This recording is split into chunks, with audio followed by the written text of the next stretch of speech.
লাকসাম থেকে যতগুলো যাত্রীবাহী গাড়ি কিংবা খাদ্যদ্রব্যের গাড়ি ঠিক এই রোডটা ব্যবহার করা হয়। একটা রোগী নিতে গেলেও এই রোডটা বাছাই করে অন্য রোডে যায়। এখানে একটা ডেলিভারি রোগী যেতে পারে না। আসসালামু আলাইকুম প্রিয় দর্শক, কি অবস্থা, কেমন আছেন? খুবই মর্মান্তিক কিছু দৃশ্য তুলে ধরার চেষ্টা করতেছি আপনাদের মাঝে। ঠিক আমি এখন যেখানে দাঁড়িয়ে এসেছি এই জায়গাটা হচ্ছে 7 নং ওয়ার্ড, জলগাঁও পূর্বপাড়া। এই জায়গাটার বিষয়ে আমি আর কি বলবো, আপনারা সবাই জানেন। জায়গাটা দীর্ঘদিন পানি নিষ্কাশনের ব্যবস্থা না থাকার কারণে রাস্তাটা একেবারে সামান্য একটু বৃষ্টি হলেও জায়গাটা পানি ভরপুর হয়ে যায়। তো পানি ভরপুর হয়ে যাওয়ার কারণে ক্ষতিগ্রস্ত হচ্ছে এটা যা লাকসাম থেকে যুক্তিখোলা কিংবা যুক্তিখোলা থেকে লাকসাম যে গাড়িগুলো যাতায়াত করে, এই গাড়িগুলো অনেক টাইমে এখানে কাইট হয়ে পড়ে যায়। মালবাহী গাড়ি বিশেষ করে আপনারা সবাই জানেন যুক্তিখোলা, বাঙ্গরডা, বুচ্চি, গহিরভাঙ্গা, বাংলা বাজার, এদিকে যতগুলো বাজার আছে সবগুলো বাজারের যে মালবাহী গাড়িগুলো লাকসাম থেকে মালগুলো নিয়ে আসে, লাকসাম থেকে এই রোডটা ব্যবহার করতে হয়, আর অন্যান্য রোডগুলো ব্যবহার। কিন্তু এই রোডে অন্তত কয়েক লক্ষ মানুষের খাদ্যদ্রব্য নিয়ে আসার জন্য কয়েক হাজার মানুষের যাতায়াত।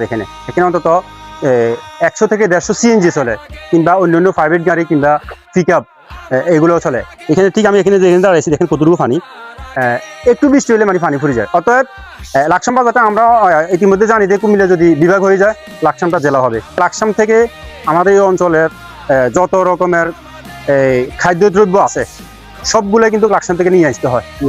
আস্তে আস্তে যান। লাকসাম থেকে যতগুলা যাত্রীবাহী গাড়ি কিংবা খাদ্যদ্রব্যের গাড়ি ঠিক এই রোডটা ব্যবহার করা। কুমিল্লার দক্ষিণ জেলা যারা প্রকৌশলী অধিদপ্তর আছেন, গণপ্রজাতন্ত্রী বাংলাদেশ সরকারের সড়ক পরিবহন মন্ত্রী শেখ রবিউল আলমকে দৃষ্টি আকর্ষণ করার জন্য আমি আপনাদের কাছে একটাই অনুরোধ থাকবে, এই জায়গাটার জন্য আমি আপনাদের কাছে কোনো টাকা পয়সা চাইতে আসিনি, আমাদের এলাকার সুবিধার্থে রাস্তাটা অন্তত যেন সুন্দর হয়। এখানে অনেক টাইমে ডেলিভারি রুগী নেওয়া হয় লাকসামে আমাদের সবকিছু, আমাদের অঞ্চলের জন্য লাকসামটাই সবকিছু। অতএব একটা রুগী নিতে গেলেও এই রোডটারে বাছাই করে অন্য রোডে যেতে হয়। কেন আমরা অন্য রোডে যাবো? আমাদের রোড থাকতে তো সবকিছু মিলে এই রোডটা ব্যবহার করা হয়। কয়েক লক্ষ মানুষের রিজিক কিংবা দৈনন্দিন ইনকামের জন্য এই রোডটা ব্যবহার করা হয়।